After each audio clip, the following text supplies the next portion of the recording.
va Jao ce matin? C'est vrai qu'un peu de calme avant le culte, ça fait aussi du bien. Donc, essayons de faire un petit effort pour ça. Voilà. Je vous invite à commencer le culte alors avec notre prière. Prions. Seigneur, nous te remercions d'être là ce matin, encore une fois, d'être parmi tes enfants pour recevoir l'adoration qui t'est due, Seigneur. Et afin de nous donner aussi le message que tu veux nous apporter ce matin. Seigneur, nous te remercions de nous avoir gardés cette semaine, de nous avoir bénis, de nous avoir protégés, Seigneur, et de protéger encore ceux qui en ont le plus besoin. Seigneur, nous te demandons de bénir aussi ceux qui ne sont pas présents ce matin, ceux qui sont absents de longue durée, Seigneur, de les garder aussi dans leur santé. Bénis-les chacun là où ils sont, au nom de Jésus. Amen. Alors on va commencer directement par les annonces, comme ça on n'oublie rien. Alors on commence par la collecte mission, donc n'oublions pas qu'à la fin du culte il y aura une collecte spéciale mission, comme tous les premiers dimanches du mois.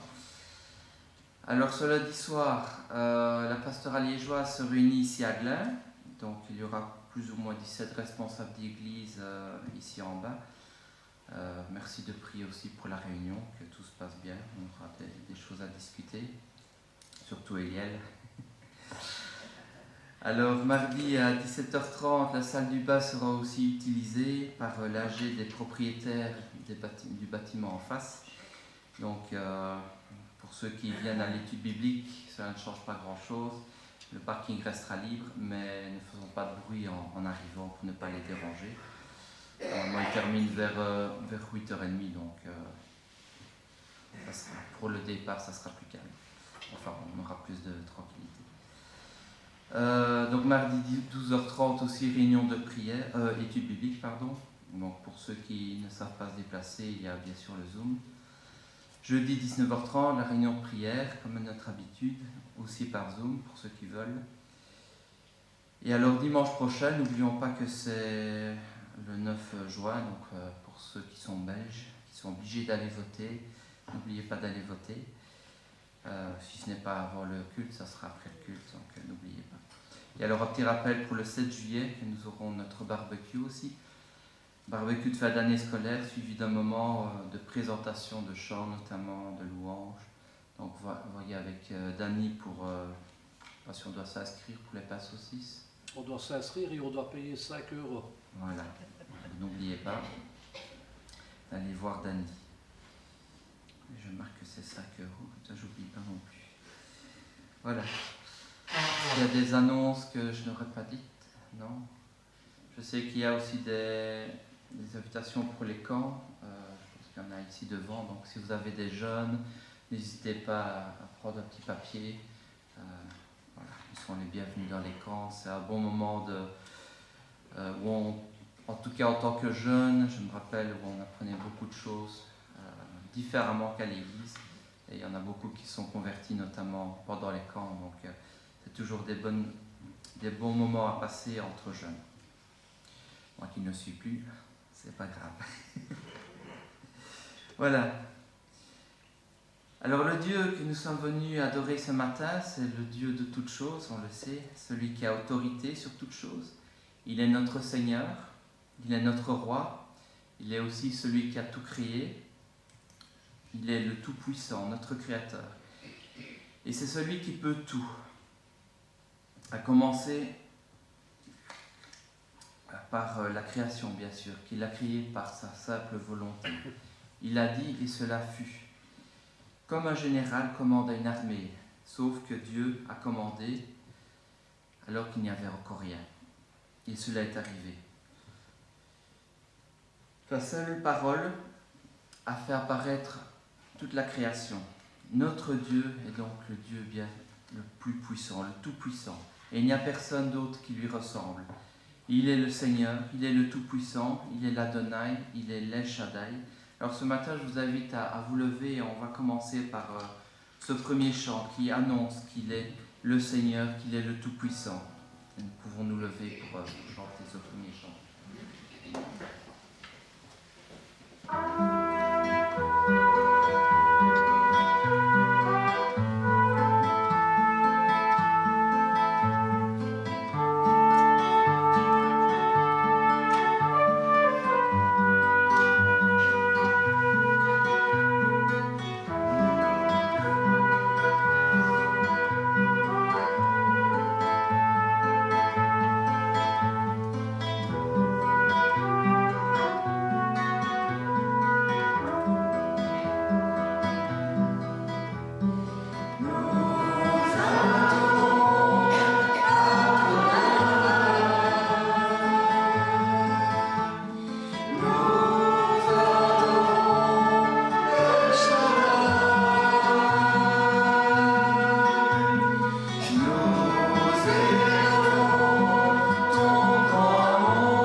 Père a envoyé son Fils afin de nous sauver, et Jésus est venu.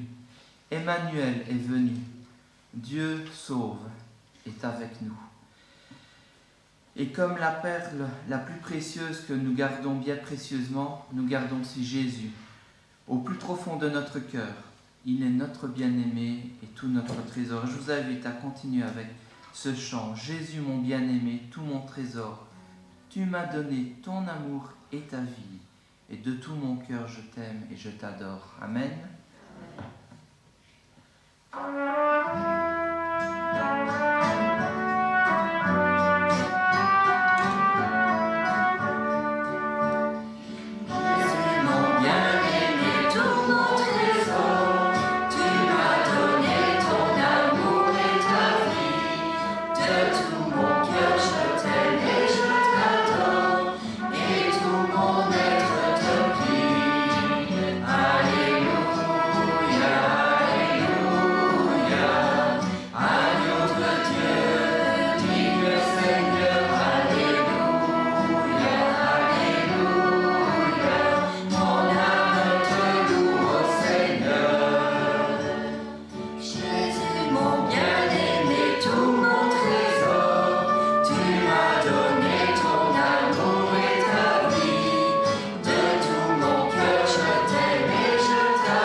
Alors ce matin, comme chaque dimanche, nous nous réunissons, pas pour faire une belote, pas pour raconter des blagues, pas pour écouter des potins, mais pour louer notre Seigneur et l'écouter nous parler. Bien qu'invisible à nos yeux, le Seigneur nous promet en Matthieu 28:20 d'être présent à chaque instant de nos vies, dans les bons comme dans les mauvais moments. Et c'est un peu comme les paroles d'un mariage, n'est-ce pas ? Je t'aimerai dans les bons comme dans les mauvais moments. Lui, il est venu de son plein gré, il est venu nous chercher, il est venu accomplir la mission que le Père lui a confiée. Il est ensuite monté jusqu'à lui et a reçu toute autorité afin qu'en croyant en lui, nous recevions la vie éternelle. Alors c'est tellement simple et pourtant parfois nous doutons. Est-il donc possible, malgré qui je suis, qu'il m'ait pardonné ? Avec toutes les erreurs que je commets encore, même aujourd'hui. Mais Dieu, lui, est fidèle pour nous pardonner encore et encore. Il est toujours là pour nous enseigner, pour nous corriger, pour nous réconforter, pour nous transformer de jour en jour, afin que le jour où nous paraîtrons devant lui, vêtus d'une robe blanche pure, nous soyons semblables à Jésus, notre Sauveur. Alors ce Dieu si bon, il est Seigneur, il est celui qui règne aussi sur sa création, il est le Dieu de Tout-Puissant, il est capable de miracles, jusqu'à faire revenir les morts physiques comme les morts spirituelles à la vie. Celui en qui nous croyons, il est Père, il est Fils, il est Saint-Esprit, Esprit qui soutient notre foi, notre consolateur, celui qui nous aide aussi à comprendre sa parole, celui qui nous transforme de l'intérieur, et c'est lui en qui nous croyons, en ce Dieu 3 fois saint. Et nous pouvons nous relever pour chanter le chant numéro 9, qui dit « En qui nous croyons, en ce Dieu le Père, créateur de l'univers, et en Christ son Fils unique, né de Dieu par l'Esprit Saint. » Levons-nous pour continuer notre louange.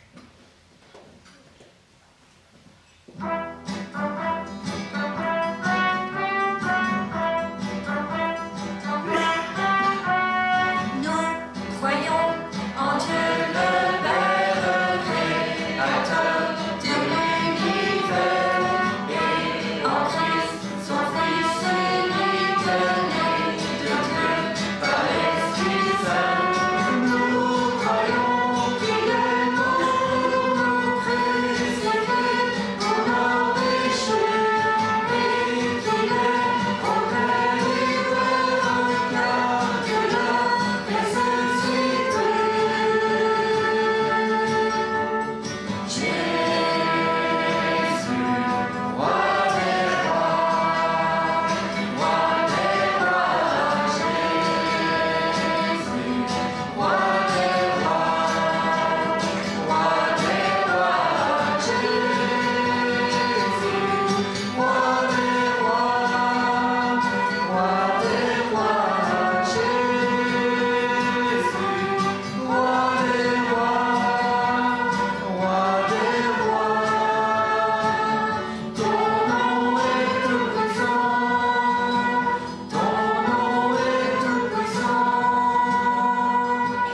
Alors parfois, nous doutons, nous tremblons. Les épreuves arrivent et elles sont là. Et le doute s'installe. Qu'est-ce que j'ai encore dû bien faire pour mériter ça? Pourtant, le Seigneur nous demande de ne pas craindre, comme on peut le lire dans le livre de Joël. Terre, ne crains pas, sois dans l'allégresse et réjouis-toi, car l'Éternel fait de grandes choses. Alors soyons confiants, quoi qu'il arrive dans notre vie, et louons, bénissons le Seigneur qui nous garde. Nous pouvons continuer avec le chant 212. L'ombre et la peur peuvent m'entourer, les éléments se déchaîner, mais le Dieu de victoire se bat pour moi, pour me délivrer. Amen. Amen.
Exaltons, rendons gloire à notre Créateur et Seigneur et à son Fils Jésus, qui a donné sa vie pour nous, qui est revenu à la vie et qui règne aujourd'hui avec le Père, et qui nous a envoyé son Esprit afin de nous sauver. Je t'exalterai, Seigneur, parmi toutes les nations. Je célébrerai et je chanterai ta gloire. Amen.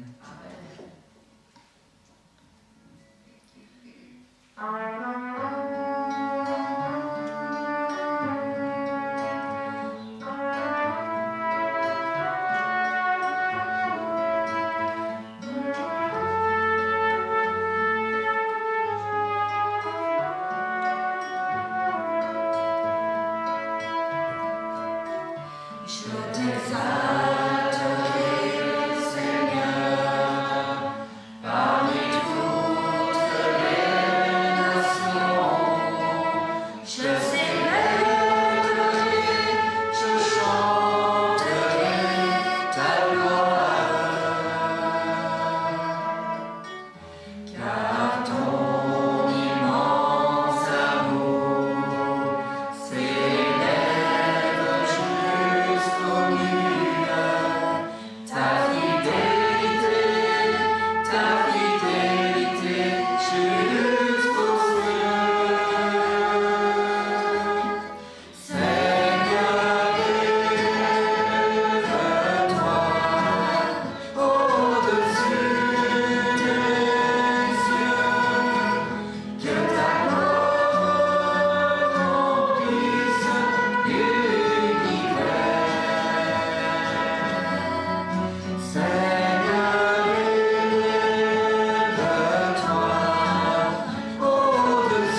fidélité. Seigneur, nous te remercions d'être venu nous chercher. Seigneur, merci pour ton pardon et pour ta fidélité. Amen. Amen.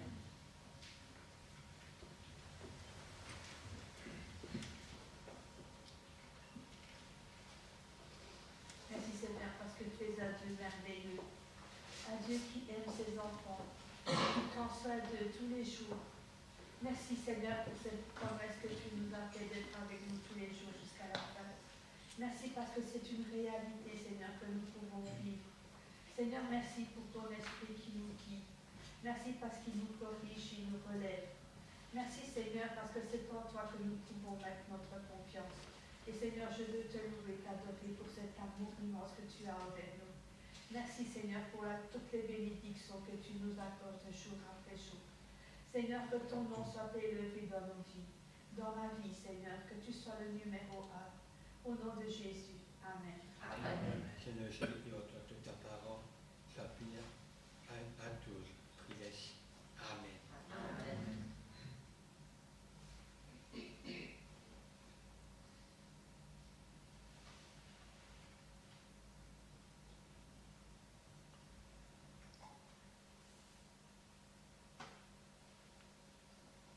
Seigneur Jésus, nous nous souvenons que toi qui es au-dessus de tout et de tout, toi qui es l'auteur de toutes choses et qui maintient toutes choses,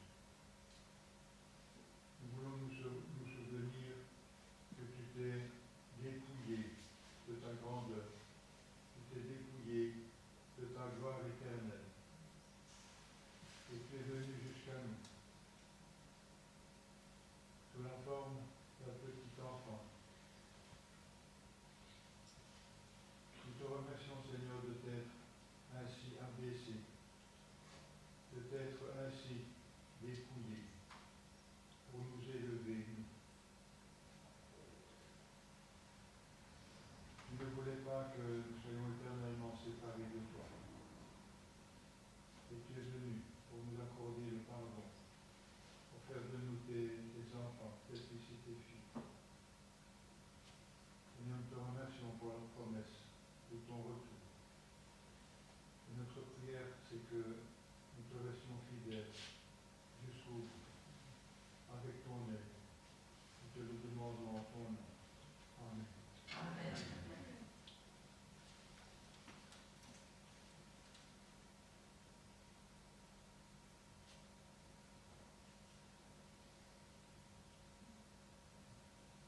Seigneur, je te remercie parce que tu es un Dieu vivant. Je te remercie, Seigneur, parce que tu prends soin de tes enfants. Je te remercie parce que tu prends soin de moi. Seigneur, je te remercie parce que tu as un si grand amour que tu as donné ton Fils Jésus sur la croix pour que nous puissions être sauvés et qu'un jour nous puissions être tous ensemble devant toi. C'est vraiment fait. Seigneur, je te remercie parce que tu es vraiment un Dieu d'amour. Et tu nous permets aujourd'hui de te dire merci et ensemble chanter ta gloire, Seigneur. Je te remercie pour tout ce que tu fais pour cette église, Seigneur. Je demande de la garder, de garder les dirigeants, les responsables des jeunes, les responsables de l'école de dimanche. Je demande de les protéger. Je demande particulièrement de garder tous ceux qui sont malades, qui ne savent pas se venir ici, dans ta maison. Seigneur, je demande de les garder, de les protéger. Prends soin d'eux, Seigneur. Je demande tout cela au nom de Jésus. Amen. Amen.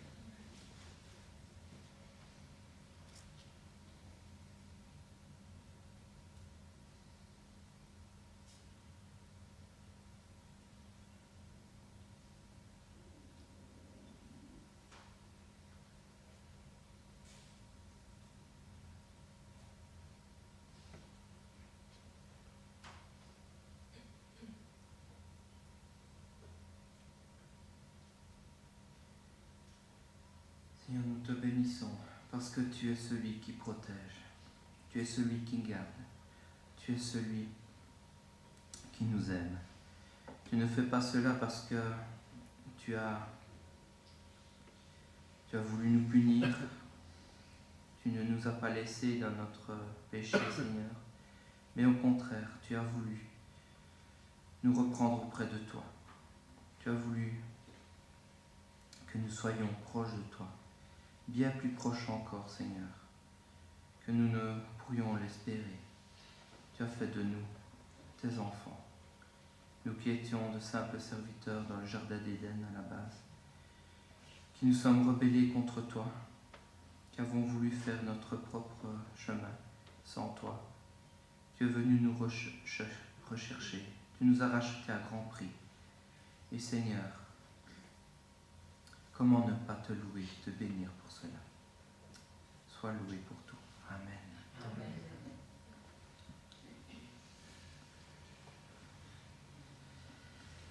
Alors Jésus, il est notre seul bien. Il est celui par qui nous vivons. Il est notre seule espérance, notre seul bien. Et je vous invite à vous lever pour chanter le chant suivant avant de passer à la Sainte Seine. Jésus mon bien-aimé. Non, c'est pas celui-là. C'est alors Jésus, j'ai l'espérance. Je me trompais de chant. Et je vous invite à vous lever pour ce chant. Oh, Jésus seul, voilà. Je n'avais pas le titre.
Alors, on le dit souvent et je l'ai encore dit tout à l'heure, Dieu nous a créés.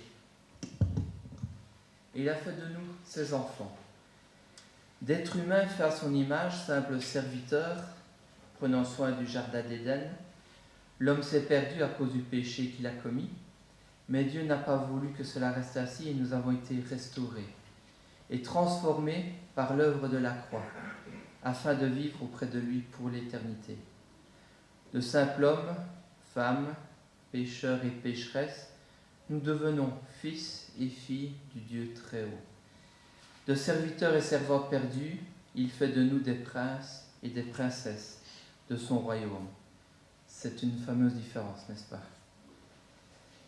Oui, Dieu est bon, et il l'a prouvé à de nombreuses reprises au travers de l'histoire. De Adam et Ève, en passant par Noé, Abraham, Isaac, Jacob et leurs descendants, Moïse, les rois d'Israël, jusqu'à arriver à Jésus. Il a tout fait pour que nous vivions un jour auprès de lui. Jésus est mort pour nous sur cette croix, le point principal du projet de Dieu que Dieu a mis en place pour nous restaurer et nous donner une place encore meilleure que Adam avait au départ. De serviteur, l'humain est devenu esclave, puis racheté, il est appelé fils et fille du Très-Haut. N'oublions jamais cela. N'oublions pas ce que Dieu a fait pour nous. Je vous invite à prendre un temps de recueillement afin de nous examiner nous-mêmes et de voir s'il n'y a pas quelque chose que nous devons confesser auprès de notre Seigneur dans le silence. Amen.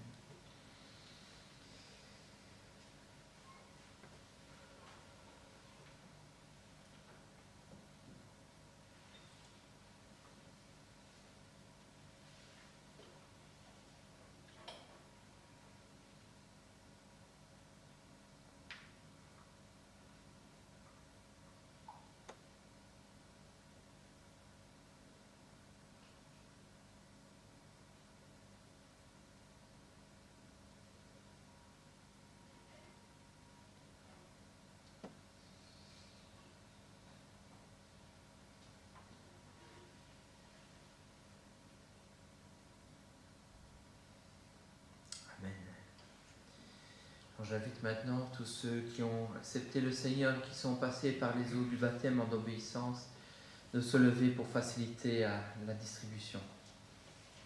Et j'invite Édouard ainsi que Ernest à m'accompagner.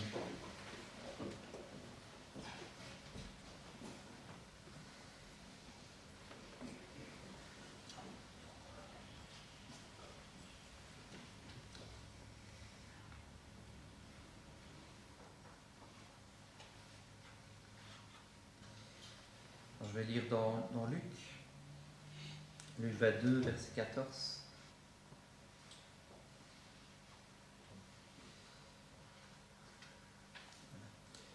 Quand l'heure fut venue, il se mit à table avec les 12 apôtres. Et il leur dit, « J'ai vivement désiré manger cette Pâque avec vous avant de souffrir, car je vous le dis, je ne la mangerai plus jusqu'à ce qu'elle soit accomplie dans le royaume de Dieu. » Puis il prit une coupe, remercia Dieu et dit, « Prenez cette coupe et partagez-la entre vous, car je vous le dis, désormais je ne boirai plus du fruit de la vie jusqu'à ce que le royaume de Dieu soit venu. » Ensuite il prit le pain et après avoir remercié Dieu, il le rompit et le leur donna, en disant, « Ceci est mon corps, qui est donné pour vous. Faites ceci en souvenir de moi. » Et après le souper, il prit de même la coupe et la leur donna en disant, « Cette coupe est la nouvelle alliance en mon sang, qui est versée pour vous. »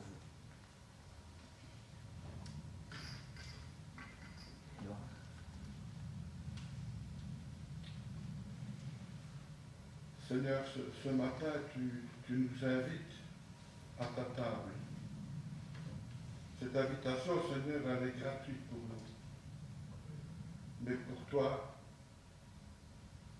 elle a eu un prix. Et ce prix, Seigneur, c'est la souffrance, les moqueries, la douleur, jusqu'à la mort sur la croix de Golgotha. Merci Seigneur pour ton sacrifice sans défaut, ton sacrifice Seigneur qui nous a permis de nous réconcilier avec le Père. Et comme nous l'avons chanté tout à l'heure, Toi, tu es mort sur la croix pour que nous puissions vivre à tes côtés éternellement. Merci Seigneur d'avoir pris pitié de nous. Merci Seigneur pour ton sacrifice. Merci pour ton obéissance envers le Père. À toi Seigneur toute la gloire. Au nom de Jésus. Amen. Amen.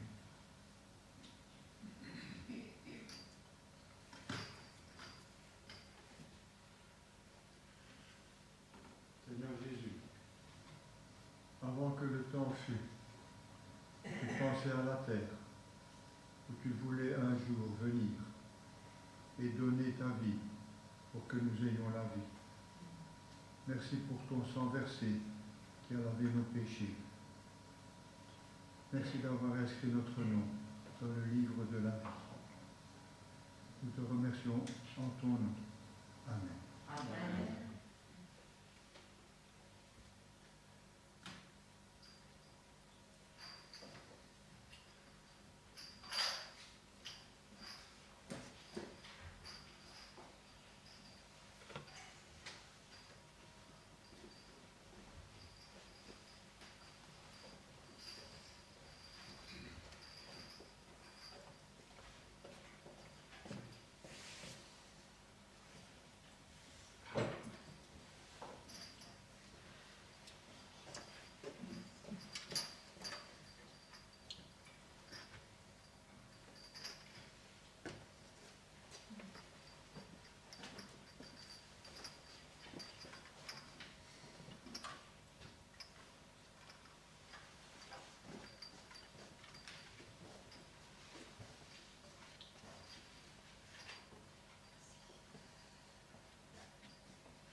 Après avoir remercié Dieu, il rompit le pain et dit « Prenez et mangez, ceci est mon corps qui est rompu pour vous. »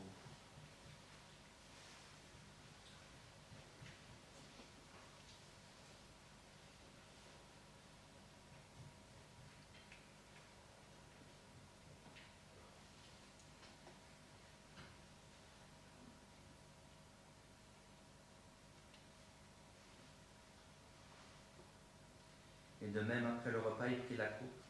Il dit, cette coupe est la nouvelle alliance en mon sang. Faites ceci en souvenir de moi toutes les fois que vous en boirez.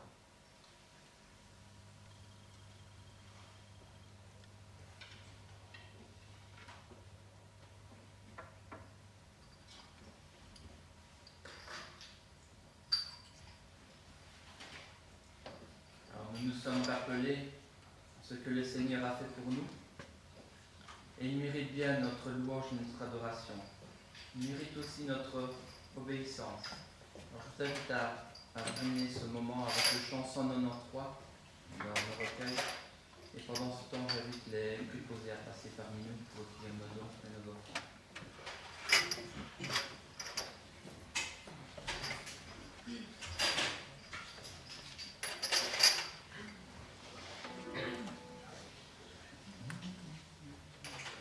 Amen.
demander à Paolo si tu veux prier pour les offrandes et la parole.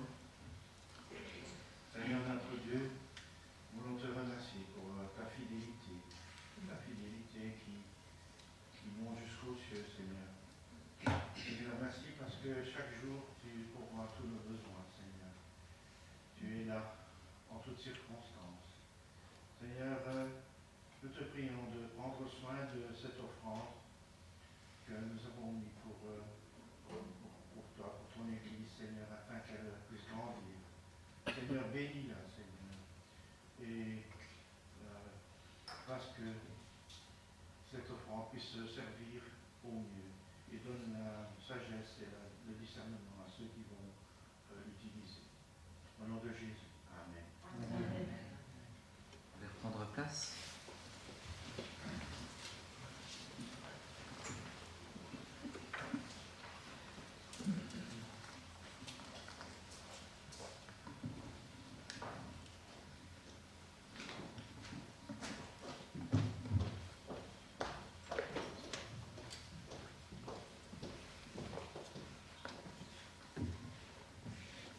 Alors le passage que je vous propose de regarder ce matin se trouve dans 2 Pierre.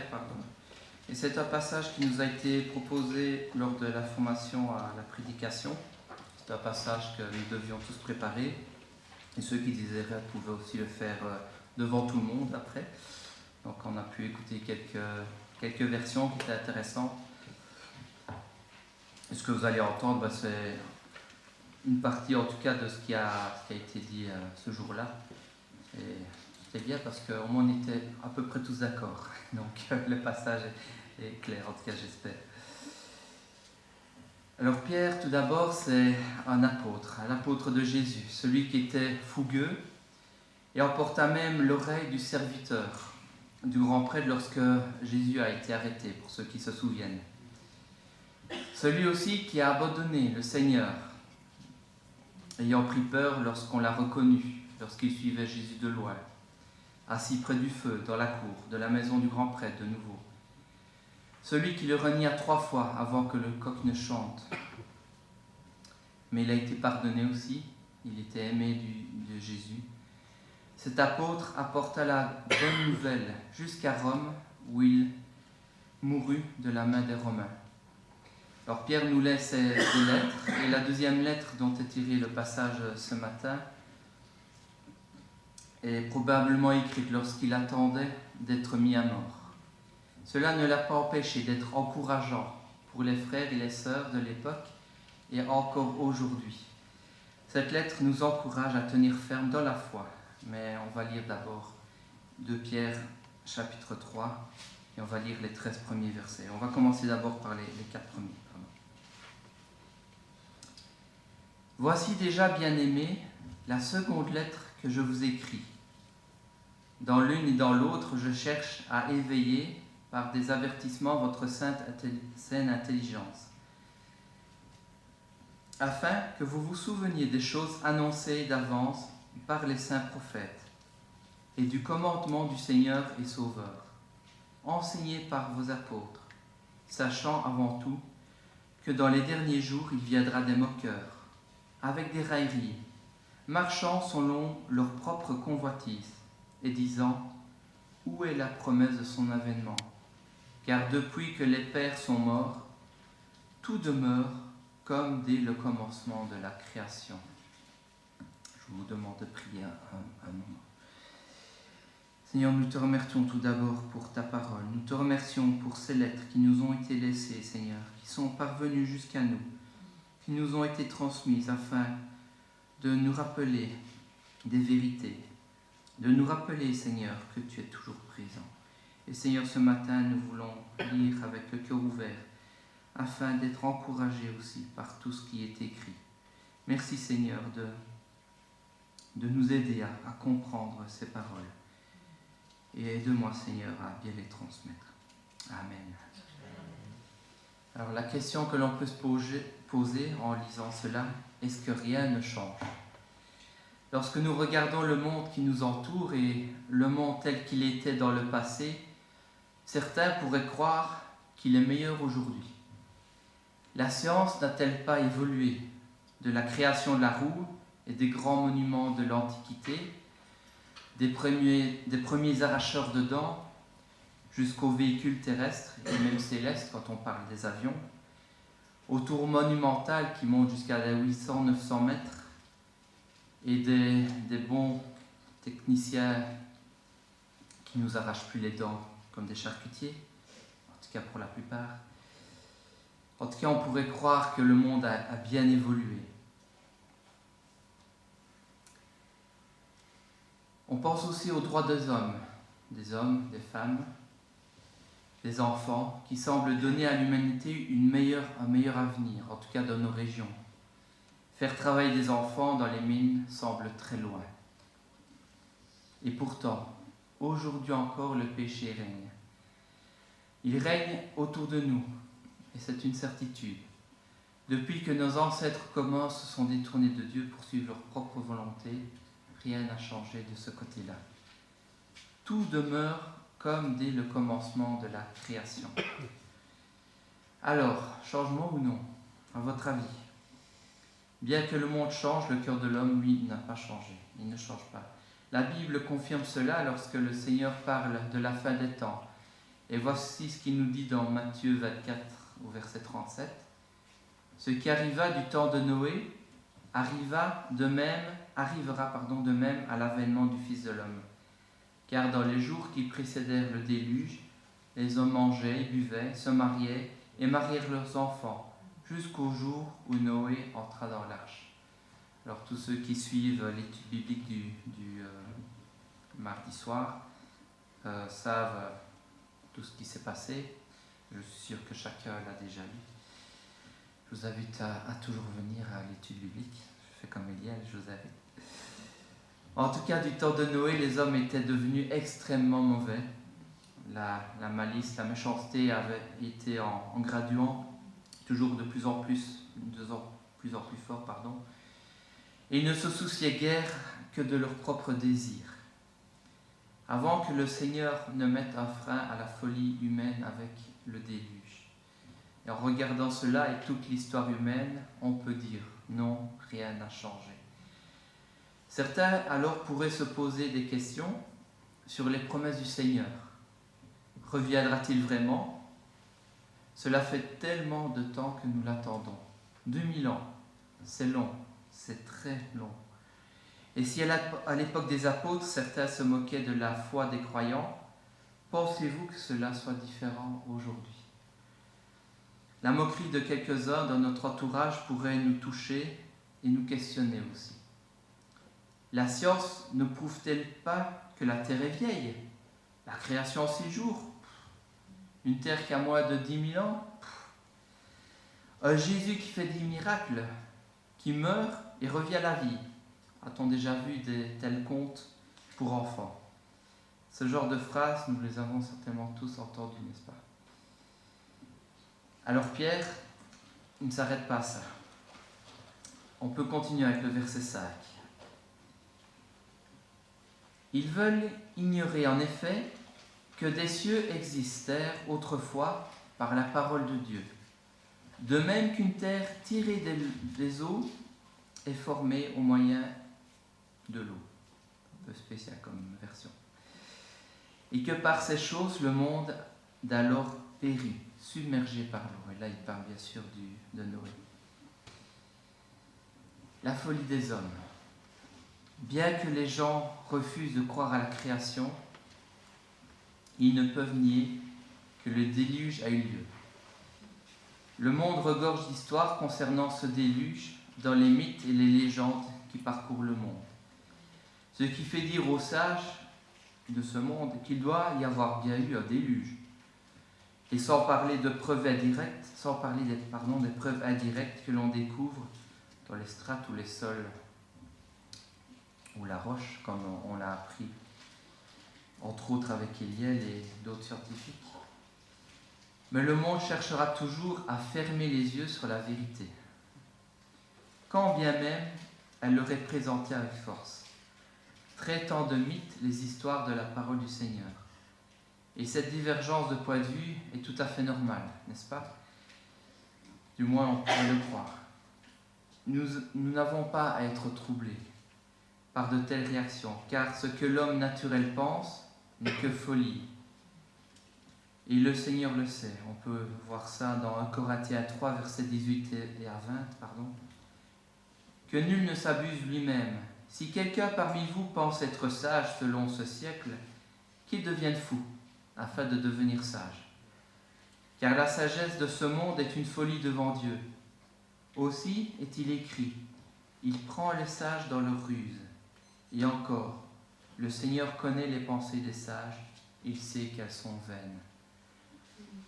Et malgré toute la folie humaine, et bien que le Seigneur savait à l'avance ce qu'il adviendrait de la descendance de Noé, on voit déjà avec les fils de Noé, un des fils de Noé, ce qui arriva. Il n'a pas fallu longtemps pour que le monde recommence dans sa folie.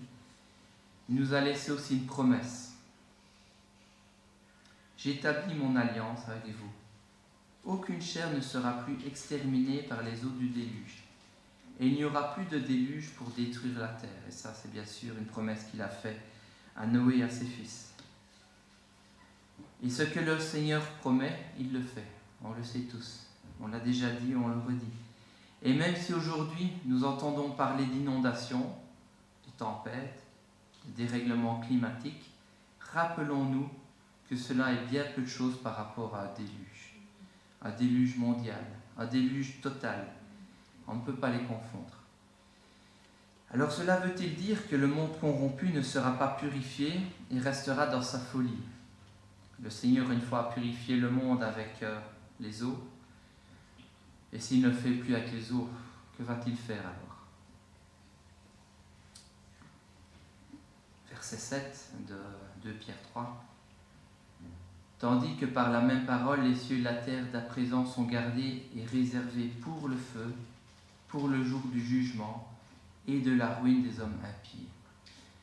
Une fois, il a détruit la terre avec l'eau, mais la prochaine fois, ce sera avec le feu. Oui, un jour, cela finira bien. Un jour, le mal sera définitivement effacé de la terre, et bien plus, les cieux et la terre seront changés. Ça, on peut le lire dans Apocalypse 21. Puis je vis un nouveau ciel et une nouvelle terre, car le premier ciel et la première terre avaient disparu, et la mer n'était plus. Alors ce merveilleux passage de l'Apocalypse nous parle du tout début, non pas du début de la création, bien sûr, pas le début de ce monde, mais du nouveau monde qui nous attend. Comme ce monde a été corrompu par le péché, seul un nouveau départ permettra d'effacer à jamais les traces du mal. Un nouvel univers nous attend, chers amis. Alors gardons cette promesse dans notre cœur. Alors on l'a dit, cela fait 2000 ans que le Seigneur est revenu. Est-ce qu'il nous a oubliés? On peut se poser la question. Verset 8 du chapitre 3. Mais il est une chose, bien-aimée, que vous ne devez pas ignorer. C'est que devant le Seigneur, un jour est comme 1000 ans, et 1000 ans sont comme un jour. Le Seigneur ne tarde pas dans l'accomplissement de sa promesse, comme quelques-uns le croient, mais il use de patience envers nous, ne voulant pas qu'aucun périsse, mais voulant que tous arrivent à la repentance. Alors, bien que le monde nous croie fous, que nous sommes des illuminés, que nous croyons à des fables, n'oublions pas que le Seigneur désire que tous parviennent à la repentance et que c'est pour ça qu'il attend, qu'il patiente. Dieu aime chacun de nous et il aime autant ceux qui nous entourent, ceux qui n'ont pas encore accepté, même les moqueurs, même ceux qui sont contre lui pour le moment, il les aime. Dieu aime chacun de nous. Noé, pendant qu'il construisait l'arche, n'a pas perdu son temps. Il a appelé les gens de son époque à la repentance, proclamant haut et fort que Dieu allait détruire ce monde. Et pourtant, seul Noé et sa famille sont entrés dans l'arche. Alors Pierre nous rappelle aussi cela dans sa première lettre. Qui avait été autrefois incrédule lorsque du temps de Noé la patience de Dieu attendait pour la dernière fois, pendant que l'arche se construisait dans laquelle un petit nombre d'âmes, c'est-à-dire 8, furent sauvées à travers l'eau. Malgré tout cela, malgré le temps qu'il a fallu pour construire l'arche et le temps que Noé a eu pour évangéliser, si on peut appeler ça comme ça, en tout cas prévenir que le monde allait être détruit, malgré cela, il n'y eut que 8. Dieu attendait patiemment, et Dieu encore aujourd'hui ne change pas, je le répète. Encore aujourd'hui, Dieu ne traîne pas, il ne tarde pas, il ne nous a pas oubliés, mais il use de patience afin que chacun puisse avoir une chance de se tourner vers lui et accepte le salut. Puisque Dieu prend son temps, moi aussi, j'ai tout mon temps. Temps pour m'amuser, me consacrer à Dieu maintenant, j'ai tout mon temps. Hein.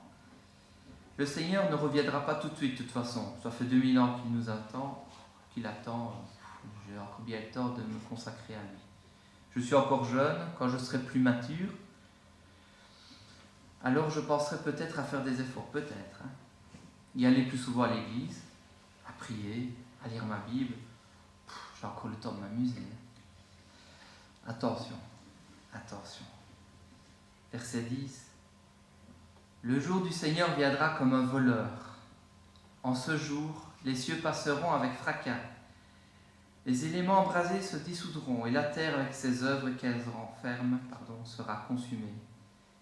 Puisque donc toutes ces choses doivent se dissoudre, qu'elles ne doivent pas être la sainteté de votre conduite et votre piété, tandis que vous attendez et hâtez l'avènement du jour du Seigneur, à cause duquel les cieux enflammés se dissoudront et les éléments embrasés se fondront. Mais nous attendons selon sa promesse ce nouveau cieux et une nouvelle terre où la justice habitera. Le Seigneur nous met en garde. Le Seigneur viendra comme un voleur. Quel sera l'état de ton cœur, de mon cœur, lorsqu'il reviendra nous prendre? Auras-tu choisi de le suivre? Si tu l'as déjà accepté comme sauveur, est-il déjà ton Seigneur? Que lui apporteras-tu aux noces de l'agneau? Une louange? Une âme? Ou plusieurs peut-être? Ou bien regarderas-tu tes pieds quand tu paraîtras devant lui? Quel genre de vie veux-tu vivre ici-bas? Le monde se moque de Dieu et de nous, mais ne nous lassons pas, ne nous décourageons pas, gardons les yeux fixés sur ses promesses. Noé a parlé à son entourage pendant de longues années et il n'a pas eu beaucoup de succès, c'est vrai. Cela l'a-t-il découragé? Il y a d'autres missionnaires qui ont eu le même cas, mais parfois, c'est après la mort du missionnaire que l'on voit le résultat de son œuvre. Il a continué, lui, Noé, l'œuvre que le Seigneur lui avait demandé d'accomplir. Comme le Seigneur Jésus, qui malgré les attaques du malin, les tentations, ce moment d'intense souffrance, a obéi jusqu'à la mort, jusqu'au bout, jusqu'à la croix. Et Jésus reviendra. Et cela ne dépend pas de Jésus proprement dit, mais du Père, de son Père. Le Père qui est fidèle, qui est patient, qui est compatissant, qui est plein de bonté. Mais aussi dans Thessaloniciens 4, 16 à 18, on nous rappelle ceci. Car le Seigneur lui-même, avec un cri de commandement, avec une voix d'archange et avec la trompette de Dieu, descendra du ciel. Et les morts en Christ ressusciteront. Premièrement, puis nous, les vivants qui demeurerons, nous serons ravis ensemble avec eux dans les nuées, à la rencontre du Seigneur, en l'air, et ainsi nous serons toujours avec le Seigneur. Consolez-vous donc les uns les autres par ces paroles. Alors restons vigilants, vigilants pour ce jour où il viendra nous chercher, d'un claquement de doigts, sur la décision du Père. Alors le monde cherche toujours et cherchera toujours à nous déstabiliser. Et si cela n'est pas le monde, c'est le maître de ce monde qui cherchera à nous décourager, d'une manière ou d'une autre, en nous chuchotant à l'oreille peut-être. Depuis la nuit des temps, le mal est présent et que ce soit du temps de Noé ou maintenant encore, le cœur de l'homme n'a pas changé. Les hommes se croient intelligents, ils se moquent toujours de la foi des croyants, mais la sagesse humaine n'est que folie pour Dieu. Alors soyons-en sûrs. Dieu accomplira ses promesses. À un temps donné, ce monde finira. Jésus reviendra pour nous chercher et nous passerons l'éternité avec lui, comme il l'a promis.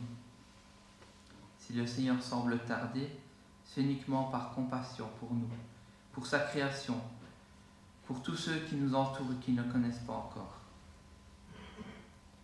Si Dieu semble traîner, nous soyons prêts, car nous ne savons quand sera l'heure ou le moment où il donnera l'ordre final. Alors faisons comme Noé, comme les apôtres et comme tous ceux qui les ont suivis jusqu'à nous et par qui nous avons reçu la parole. Annonçons l'Évangile et cherchons la sanctification. Et surtout, gardons les yeux fixés sur Jésus et ses promesses et ne nous laissons pas déstabiliser par ce qui se passe autour de nous. Amen. Amen.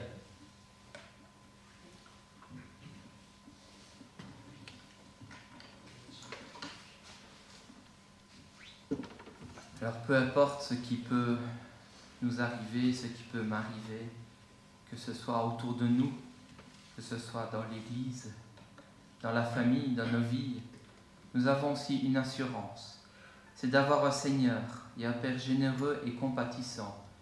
Il est fidèle bien sûr, mais il est toujours auprès de nous, prêt à nous défendre, à nous encourager, à nous protéger, à nous corriger aussi.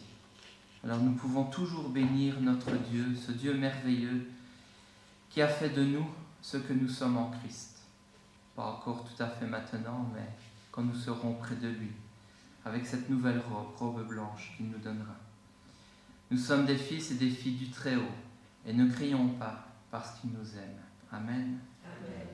Alors j'invite les musiciens, oui, et les responsables de la collecte à passer parmi nous. Et pendant ce temps-là, je vous invite à chanter le chant 159 pour terminer notre culte, qui dit ceci: ne crains rien, je t'aime. Donc 159 à toi la gloire. Je suis avec toi, promesse suprême qui soutient ma foi. La sombre vallée n'a plus de terreur, l'âme consolée, je marche avec mon Sauveur. Nous pouvons nous lever pour ce chant.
t'invite à prier. Seigneur, nous te remercions pour ta parole. Nous te remercions, Seigneur, d'être avec nous jour après jour. Merci, Seigneur, d'être aussi avec les missionnaires à qui nous envoyons cette collecte, Seigneur. Nous te demandons, Seigneur, de les bénir, de les garder, de les fortifier dans l'œuvre que tu leur as mis entre les mains. Te prions, Seigneur, de bénir chacun d'eux dans leur santé aussi, afin qu'ils puissent être libres de parler de toi sans avoir à se soucier d'aller voir un médecin ou de prendre des médicaments, d'avoir à dépenser, Seigneur, peut-être cet argent, Seigneur, pour d'autres choses qu'ils ne voudraient pas. Merci, Seigneur, pour ces frères et sœurs qui vont recevoir. Et nous te prions aussi pour tous les missionnaires pour qui nous prions et te demandons de les bénir et de les garder. Au nom de Jésus. Amen. Amen. Je vous laisse avec les paroles d'exhortation de Paul aux Thessaloniciens. Prenez garde que personne ne rende à autrui le mal pour le mal, mais poursuivez toujours le bien, soit entre vous, soit envers tous. Soyez toujours joyeux, priez sans cesse, rendez grâce en toutes choses, car c'est à votre égard la volonté de Dieu en Jésus-Christ. N'éteignez pas l'esprit, ne méprisez pas les prophéties, mais examinez toutes choses. Retenez ce qui est bon. Abstenez-vous de toute espèce de mal. Que le Dieu de paix vous sanctifie lui-même tout entier, et que tout votre être, l'esprit, l'âme et le corps soient conservés irrépréhensibles lors de l'avènement de notre Seigneur Jésus-Christ. Amen.